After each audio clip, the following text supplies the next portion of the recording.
ಹೋ ತುಂಟಿಯೇ ಓ ಹೇಗಿರವೆ ಆ ಎಲ್ಲಿರವೆ ಓ ಸಾಕಿನ್ನು ಬಾರೆ ಬಾರೆ ಹುಡುಕಾಟ ಬಾಳೆಲ್ಲ ನನ್ನ ಜೀವ ಪರದಾಟ. ಗುರು, ನಮ್ಮ ದೊಡ್ಡಬಳ್ಳಾಪುರದಲ್ಲಿ ಪ್ರಕೃತಿ ಹೆಂಗೈತೆ ಗೊತ್ತಾ?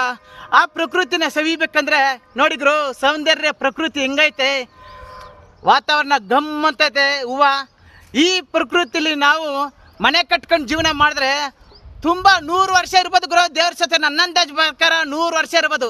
ಓ ತುಂಟಿಯೇ ಓ ಹೇಗಿರವೆ ಆ ಎಲ್ಲಿರವೆ ಓ ಹೇಗಿರವೆ ಆ ಸಾಕಿನ್ನು ಬಾಳೆಲ್ಲ ಪರದಾಟ ಸಾಕಿನ್ನು ಬಾಬಾರೆ ಹುಡುಕಾಟ.